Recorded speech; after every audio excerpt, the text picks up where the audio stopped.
Ahoj přátelé, v této bohoslužbě můžete vidět nový prvek, je jim překlad do znakového jazyka. Chtěl bych vám v tomto kontextu představit moji kamarádku a zároveň sestru v Kristu. Ahoj, jmenuji se Jitka a věnuji se adventistické službě neslyšícím v Československé unii. Sama jsem sluchově postižená, mám kochání implantát, jsem ohluchá a pro službu pro neslyšící prostě hozím. Díky Bohu za to. V průběhu tohoto rozhovoru budete moct vidět, že se vícekrát otáčím na Jitku. Pro ní je životně důležité, když vidí na Merty a dokáže odezírat. V této době roušek se to stává poněkud složitějším a proto štíty věc částečně řeší. Chtěl bych se tě zeptat, sestro Jitko, jaký má význam služba neslyšícím i v této době? Žijeme v době médií a nevím, jestli si uvědomíte, že když uděláte bohoslužbu, máte tam mluvené slovo, máte tam písničky, že pro sluchové postižené je to naprosto bezcenné. Je to tak, je tam potřeba, aby byly titulky a aby byl tlumočení do znakového jazyka, ideálně oba. A jestli chcete sloužit, nemusíte nikam do světa, stačí se naučit znakový jazyk nebo lepte titulky. Amen. To, co za námi vidíte, je zelené plátno. Slouží nám k tomu, aby se Jitka mohla objevit dole v obraze v takovém malém okénku a tam právě překládá do znakového jazyka to, co my říkáme. Pokud naši posluchači chtějí vědět více o službě, kterou děláš, která probíhá v Československé unii, co mají pro to udělat? Oběte se na mě, my máme webové stránky bezbariér.casd.cz a já už se těším na vaše otázky a já vám pomůžu. Jitko, já bych ti chtěl moc poděkovat za tvůj entuziasmus, čili nadšení, energii a všechno, co dáváš té službě. Velmi si toho vážím i za pomoc tady při této bohoslužbě. A s vámi, přátelé, bychom se chtěli my dva rozloučit v tomto rozhovoru speciálním způsobem. Pojďme na to. Požehnaný nový týden!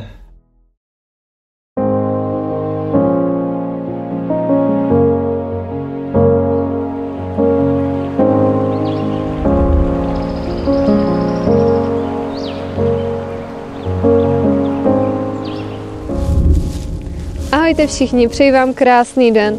Jsem vděčná za to, že dneska tady s vámi můžu být a provést vás touto IF bohoslužbou, která věřím, že bude vedená Pánem Bohem. Je to už nějaká doba, kdy jsme se viděli naposledy a věřím, že mi dáte za pravdu, když přeskočím teďka to, co bylo nepříjemné, nějaké omezení a tak dále a přejdu k tomu, co bylo příjemné. Myslím tím teď konkrétně IF Camp, kde jsme společně mohli čerpat, mohli jsme jen tak prožít čas spolu, anebo jsme mohli být v Boží přítomnosti. A v tomto duchu bychom rádi pokračovali i teď, na této IF bohoslužbě. Rádi bychom se zamýšleli, chválili a taky se něčím inspirovali. A tak vám už přeji příjemný čas.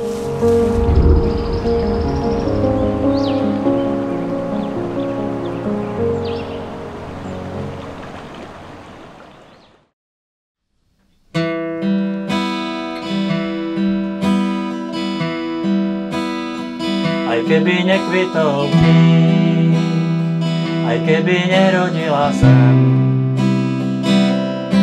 aj keby nebesá nedoniesli svetlo v nové ráno, a aj keď polia zlyhajú a sípky prázdne zostanú, aj keď všetko vôkol volá, že Boh nie je. Áno, práve vtedy pozdvihnem svoj hlas a budem spievať chvály.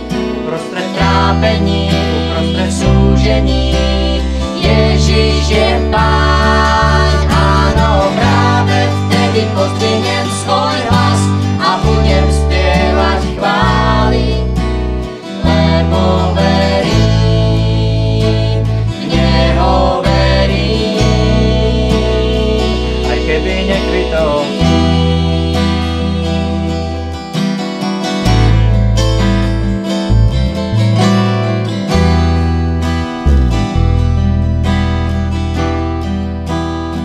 Keď blízky priateľ opustí a je tak ťažké odpustiť, keď sa múry v mojom vnútri zrazu zrazu rúcajú, sa zdá, že to neskončí. Slzy sa tlačia do očí. Viem, že stojíš blízko tých, čo v teba dúfajú.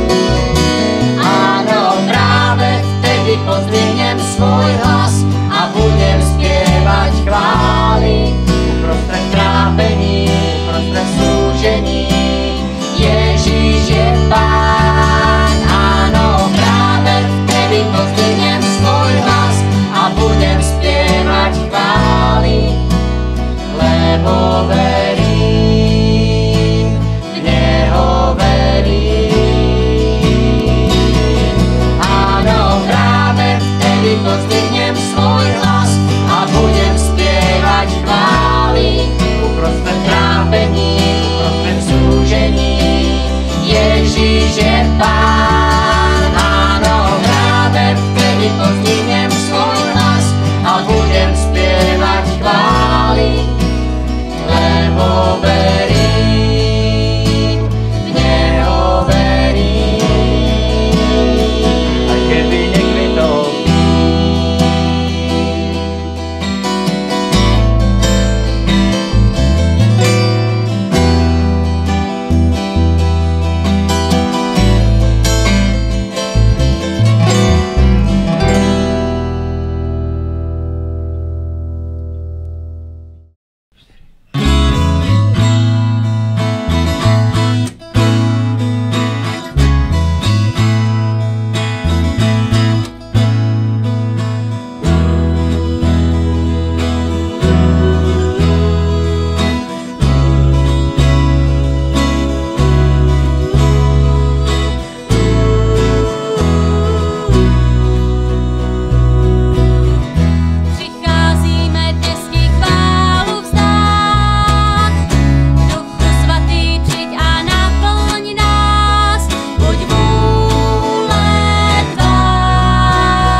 Ahojte.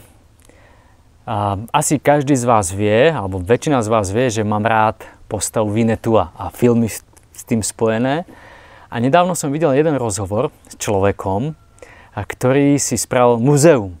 Všetko, čo sa týka Winnetua, Old Shatterhanda a vlastne všetkých týchto vecí. Dokonca ten človek poznal celý štáb, poznal všetkých hercov, dokonca sa s nimi stretával, nechal si ušiť rovnošatu proste toho, alebo ten kostým vlastne toho Winnetua. Niekoľkokrát vlastne chodí na miesta, kde sa to natáčalo, alebo kde sa natáčali tie filmy. Dokonca, keď mu ukážete fotku a tam proste dokonca on povie vám aj mená jednotlivých koní, úplne že do detailov. Som si tak povedal, až ma to fascinovalo, jak je možné, že má takú obrovskú vášeň, aby tieto veci takto poznal. A dokonca, keď ide na nejaké miesto, tak si oblečie ten kroj, alebo ten kostým toho Winnetua a presne v tej pozícii z toho filmu sa odfotí. A ja som si vlastne uvedomil, že čo takto poznať Ježiša, takto detálne, takto proste, že keď by mi možno niekto ukázal nejakú fotografiu alebo nejakú pasáž z Biblie, wow, áno, toto poznám, áno, toto je ten Ježiš. A vtedy som si uvedomil, že ja možno toho Winnetua, alebo tie filmy toho Winnetua poznám lepšie ako niektoré veci z Biblie, alebo niektoré veci z Ježišovho života. A bral by som si, aby to bolo ináč, aby to bolo práve opačne. A keď človek si myslí, že Winnetou žije väčšine, vďaka filmu, ale to je všetko pominuteľná záležitosť. Ale je tu niekto, kto nám dáva ďaleko lepšie hodnoty, väčšie veci a to je potrebné nejak poznávať. To je potrebné o tom vedieť a nejak to nosiť vo svojom srdci a vo svojej mysli. A preto ma inšpiroval jeden verš i v tejto súvislosti. Je zaznamenaný v Evanjeliu podľa Jana v 17. kapitole. Je to tá veľkňažská modlitba Ježiša. A v 3. verši sa píše: A večný život je v tom, aby poznali teba, jediného pravého Boha i toho, ktorého si poslal, Ježiša Krista. Ja som dnes pochopil, že potrebujem viac poznávať toho Ježiša Krista. A pozývam aj teba. Poznávaj ho aj ty. Ahoj. Milí mládežníci, drahí priatelia, milí IFEJO nadšenci, dovolte mi, aby som sa k vám prihovoril cez tento online svet a povedal vám pár slov z Biblie. Nedávno som čítal jeden text biblický, ktorý ma veľmi, veľmi oslovil a normálne, že už týždne odtedy trvá a stále som ním oslovený, tak chcel by som i vás touto cestou osloviť týmto biblickým nádherným textom. Ako hovorí môj kamarát, ten biblický text je špičkový. Takže poďme na to. Pozývam vás spolu si so mnou otvoriť na vašich zariadeniach alebo v starých knihách 1. kráľovskú 11. kapitolu a budem čítať verše 31b a potom 37 až 38. Takže 1. kráľovská 11, 31b a verše 37 a 38. Čítam slová, ktoré hovorí Hospodin cez proroka k Jeroboámovi. Takže slová, ktoré hovorí Hospodin cez proroka k Jeroboámovi. Počúvajte, čo mu hovorí. Takto vraví Hospodin, Boh Izraela. Odtrhnem kráľovstvo od Šalamúna a tebe dám z neho 10 kmeňov. Teba si však vezmem, aby si mi vládol nad všetkým, čo len chceš. Staneš sa kráľom nad Izraelom. Ak posluchneš všetko, čo ti prikážem, ak budeš chodiť po mojich cestách, konať to, čo uznávam za správne, zachovávať moje ustanovenia a moje príkazy, ako to robil môj služobník Dávid, zostanem s tebou a postavím ti trvalý dom, ako som postavil Dávidovi a dám ti Izrael. Úžasné posolstvo pre Jeroboáma, priatelia. Viete, kto to bol Jeroboám? Kebyže ste tu prítomní, tak by som sa vás rád opýtal. Teraz sa môžem opýtať len tak kameramanov. Jeroboám bol sluha. Úplne obyčajný sluha, bol to služobník kráľa Šalamúna. V tej dobe služobník alebo sluha nemal žiadne postavenie, bol to takmer majetok, každý si s ním mohol robiť, čo chcel. V tej dobe neexistovali žiadne ľudské práva, ako napríklad to máme my dnes v Európe napríklad. Ono v Izraeli to bolo o niečo lepšie, ale stále to nebola taká tá rovnoprávnosť, akú zažívame my dnes. Takže za týmto služobníkom, za týmto sluhom prichádza Boží prorok s Božím posolstvom a hovorí mu: budeš vládnuť nad všetkým, čo len chceš. Budeš kráľom Izraela. Postavím ti trvalý dom, ako som postavil Dávidovi, to znamená nejakú trvalú pamiatku. Zostanem s tebou, dám ti Izrael, to znamená vyvolený Boží národ. Nádherné zasľúbenia. Zo sluhu sa stane král. Nádherné zasľúbenia. Zo sluhu sa stane král pod jednou podmienkou. Že bude poslušný Bohu, bude sa riadiť podľa Božích príkazov alebo Božích pokynov. Zo sluhu král. Wow, to je niečo. To je ponuka. To je možnosť. Dokonca, keď sa túto správu dozvedel Šalamún, že Jeroboám bude kráľom namiesto neho, tak sa ho chystal zabiť, čo sa mu ale našťastie nepodarilo. Chcel ho zabiť. Predstavte si, že by za vami príde nejaký kazateľ a povie vám, že onedlho sa stanete prezidentom. Prezidentom napríklad, Spojených štátov amerických. Ten prorok alebo ten kazateľ vám povie, tak ten Trump, to je nič moc, budeš prezidentom. Nauč sa anglicky, budeš prezident. To by bola zmena. Z obyčajného človeka, slovenského občana, prezident. Najmocnejší alebo druhý najmocnejší človek na svete. Wow. Taká príležitosť. Viete, ako to dopadlo v tom Jeroboámovom prípade? Dopadlo to katastrofálne. Totálna katastrofa. Stal sa kráľom, ako Boh predpovedal, to sa stalo, ale úplne si robil, čo chcel. Konal svojvoľne, vôbec neposlúchal Božie rady, nejaké Božie pokyny alebo prikázania. Viete, aký to malo efekt? Katastrofálny. Ako inak. Nielenže uškodil sebe, ale uškodil ešte aj Božiemu ľudu, ktorému vládol, a dokonca uškodil aj ďalším generáciám. Dokonca Biblia hovorí, že uškodil generáciám, niekoľko generáciám, 200 rokov dozadu. To znamená, že on bol král a 200 rokov si z neho zobrali príklad ďalší králi. Môžete to vidieť napríklad na obrazovke a prečítať si 12 biblických textov o tom hovorí, ako dal zlý príklad pre ďalších x kráľov na 200 rokov. Katastrofa. Taká príležitosť. A takto to zbabrať. Namiesto obrovského Božieho požehnania to bolo, dá sa povedať, obrovské Božie prekliatie pre jeho okolie, ale tiež ďalšie generácie.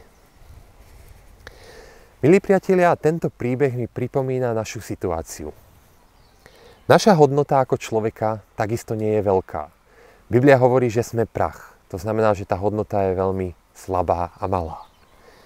A aj napriek tomu máme každý jeden bez výnimky od Boha obrovskú príležitosť a veľmi veľké zasľúbenia. Aké? Vďaka Ježišovej smrti môžu nám byť odpustené všetky hriechy, všetky zlé veci, čo sme spáchali. Vďaka Ježišovej smrti môžeme žiť raz večne, bez trápenia, bez smrti, bez vírusov a karantén. Vďaka Ježišovi máme to privilégium sa volať Božie deti, patriť do Božej rodiny, byť súčasťou Božej rodiny a byť dedičom. Vďaka Ježišovi môžeme dostať silu na poslúchanie Božích rád a pokynov, pretože bez Božieho nejakého zásahu my nedokážeme poslúchať Boží rady a pokyny sami vo vlastnej sile. Nádherné zasľúbenia, opäť, tak ako v Jeroboámovom prípade, pod jednou podmienkou. Akou? Veriť v Ježiša, poslúchať Božie prikázania, byť poslušný, ísť cestou za Ježišom. Na záver by som rád ešte vypichol jeden taký detail z toho textu, ktorý tam môžeme nájsť. Všimnite si, čo sa tam píše. 1. kráľovská 11.38. Ak budeš zachovávať moje ustanovenia a moje príkazy, ako to robil môj služobník Dávid. A tak ďalej. Zvláštna veta, nie? Byť poslušný Božím radám, príkazom, Božej vôli, ako to robil služobník Dávid. Naozaj bol poslušný Dávid jeho prikázaniam? Myslí to ten písateľ tejto knihy vážne? Keď budete čítať jeho príbeh Dávidov, tak nájdete tam práve naopak veľmi veľa neposluchnutí práve v tejto oblasti Božích rád, pokynov alebo prikázaní. Uvediem len pár príkladov tých najznámejších neposluchnutí. Napríklad, Dávid ignoruje Božie príkazy, keď preváža truhlu zmluvy. Musí zomrieť Uza. Len hriechom s Uriášovou ženou Batšebou Dávid porušuje minimálne 4 prikázania z 10. Nepokradneš, nezabiješ, nezosmilníš. A 10. Nebudeš túžiť po žene svojho blížneho. Alebo napríklad neposlušnosť Božích prikázaní pri ščítavaní Izraela, vďaka čomu zomrelo 70 000 Izraelcov ako Boží trest. A tak ďalej a tak ďalej. Mohli by sme pokračovať. Ako je teda možné, že ten biblický text hovorí, že Dávid bol poslušný jeho nariadeniam? Ako je to možné? Čo s tým? Priatelia, tomu sa povie obrovská Božia milosť. Rozdiel medzi Dávidom a Jeroboamom bol v tom, že Dávid si vedel priznať chybu. Dávid vedel robiť pokánie. Dávid si vedel priznať, že proste zlyhal. Vedel to vyznať Bohu, prísť za Bohom a ospravedlniť sa, uznať si chybu. Mal obrovskú schopnosť sebareflexie, vedel prijať odpustenie. A v tom je Dávid veľmi inšpiratívna postava. Milí mládežníci, IFE nadšenci, z tohto textu, ktorý sme čítali a krátko rozoberali, veľmi silne hovoria a prehovárajú dve myšlienky. Tá prvá. Každý z nás má obrovskú príležitosť a dostáva od Boha obrovské požehnanie alebo úžasné zasľúbenia. A je na nás, ako sa rozhodneme. Či pôjdeme cestou s Bohom alebo cestou svojej vôle, ako išiel Jeroboam. Nezabudnite ale, že s tým rozhodnutím je spojená aj obrovská zodpovednosť. Zodpovednosť, ktorá môže ovplyvniť náš život alebo život nášho okolia, alebo takisto aj život ďalších generácií, možno aj na 200 rokov, ako v prípade Jeroboama. Tá druhá myšlienka, aj keď si vyberieme cestu s Bohom a zakopneme, tak vždy nezabudnime na Dávida, ktorý je vzor pokánia v Biblii. Nezabudnime na vyznanie hriechov, ako to robil Dávid. V tom bol veľmi inšpiratívna postava. Preto Hospodin mu hovoril, on plnil prikázania, pretože dokázal vyznať tieto hriechy a bolo mu odpustené. Milí mládežníci, prajem si, aby o každom z nás alebo z vás Hospodin nakoniec prehlásil túto vetu. Títo moji mládežníci zachovávali moje ustanovenia a príkazy, preto im patrí nebeské večné kráľovstvo. Majte sa krásne, buďte zdraví. Amen.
Věřím, že nás zamyšlení Marka Majtána mohlo obohatit o nové myšlenky.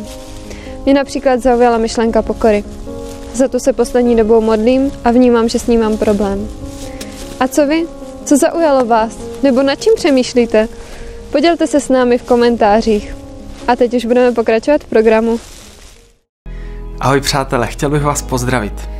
Jednou jsme u Pána Boha blíže a podruhé se od něho spíše vzdalujeme. Jak to ale udělat, abychom mu mohli být blízko stále? Někteří z nás mají raději, když mohou prožívat svoji duchovnost sami. Někteří další mají rádi komunitu. Můžou tam hrát, zpívat, sdílet se, číst si, modlit se. Nevím, jak si na tom právě teďka ty duchovně. Pokud ti vyhovuje spíše ten způsob, že jsi sám, pokračuj v tom a buď blízko Pánu Bohu.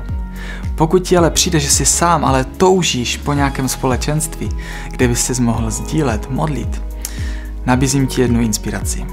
Já jsem se osobně přidal k jedné skupince online, která probíhá každé ráno. Ještě předtím, než začíná den starosti, problémy, tak si něco zajímavého duchovního přečteme.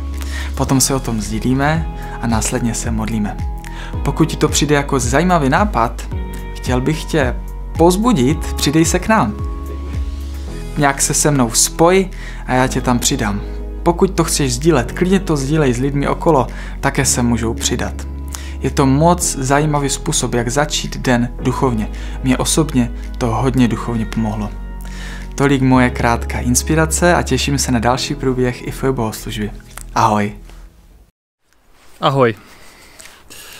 Už se ti někdy v životě stalo, že se ti nechtělo číst Bibli? Myslím si, že jo. Mně se to stalo a stává se mi to celkem i pravidelně.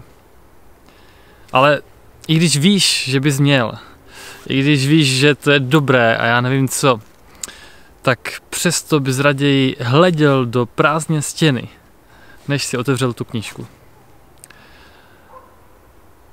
Ono se může zdát, že vlastně o nic nejde, tak si nepřečtu si dneska, nepřečtu si zítra. Místo toho si můžu pustit nějaké dobré kázání, nebo nějakou přednášku, nebo pustit si dobrou křesťanskou hudbu. To všechno je fajn. Ale pokud vnímáš, že ti v životě něco chybí, pokud vnímáš, že tvůj duchovní život něco postrádá, tak tohle může být ten důvod. Našel jsem na Instagramu jeden citát, který jsem potom taky sdílel na svém profilu, a ten zněl: neříkej, že Bůh k tobě nemluví, když je tvoje Bible zavřená. A mě to oslovilo. A říkám si, jo, to je pravda. Častokrát se nám zdá, že Bůh mlčí, přitom my vůbec nečteme jeho slovo. A tak se stalo, že s kamarádkou jsme se rozhodli, přečteme za rok Bibli. Vedla k tomu nějaká zkušenost, ale to není důležité. Otevřeli jsme tu Bibli, přehnali jsme plánek, který nám dal rozpis kapitol a začali jsme číst. Je to něco málo přes měsíc a půl, co spolu čteme. A můžu vám říct, že to v našich životech udělalo velkou změnu. Zvlášť ona říká, jak Pán Bůh k ní teďka mluví, jak si mnoho věcí vůbec neuvědomovala, jak si naopak uvědomila, že mnoho věcí neznala a neřešila. A asi po měsíci toho čtení a společných diskuzí a modliteb mi řekla: víš, Dané, já teďka ve svých 20 letech zažívám nejlepší období svého života. Jenom proto, že se rozhodla jít za Pánem Bohem naplno a začít taky brát vážně jeho slovo a číst ho. A tak tě chci tomu taky pozvat. Je to velice jednoduché a nezabere to ani tolik času. Za prvé, běž a otevři tu knihu.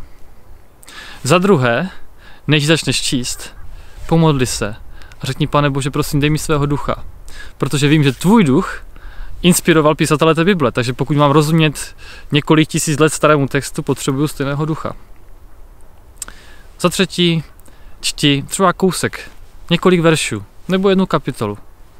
A přes den nad tím uvažuj, co jsi vlastně četl, nechej to na sebe působit. A za čtvrté, zkus se modlit za někoho, aby ti Pán Bůh dal nějakého parťáka, který by si četl tu Bibli s tebou. Protože jsme si uvědomili, jak je důležité mít někoho, kdo je v tom s tebou. Jde o to, že když jsme sami, často máme tendenci třeba jeden den vynechat. nebo něčemu nerozumíme, tak nás to přestane bavit. Ale když máš někoho, kdo jde do toho s tebou, kdo se s tebou potom sdílí, kdo ti dává svůj pohled na věc, když víš, že budete spolu večer volat a ty jsi ještě nečetl, tak to tě hodně motivuje, abys do toho šel.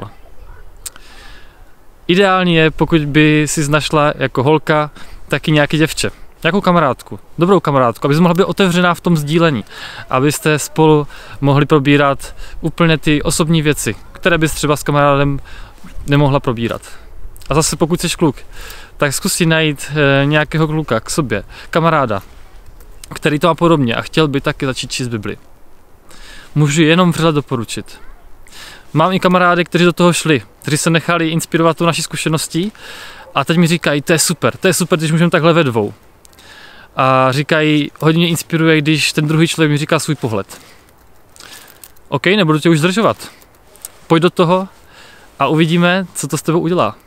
A budu taky rád, když do toho půjdeš, tak mi dáš třeba zpětnou vazbu, jak to u tebe funguje, abychom to mohli propagovat dále, protože Boží slovo je opravdu mocné a má sílu změnit tvůj život. Tak ahoj.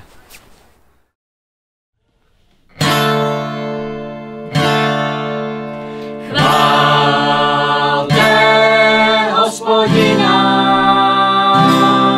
všichni národové, velete ho všichni lidé. Chválte Hospodina, všichni národové, velete ho všichni lidé. Neboť je rozšířená nad námi milost jeho a pravda Joha na věky, haleluja. Neboť je rozšířená nad námi milost jeho a pravda Boha na věky, haleluja.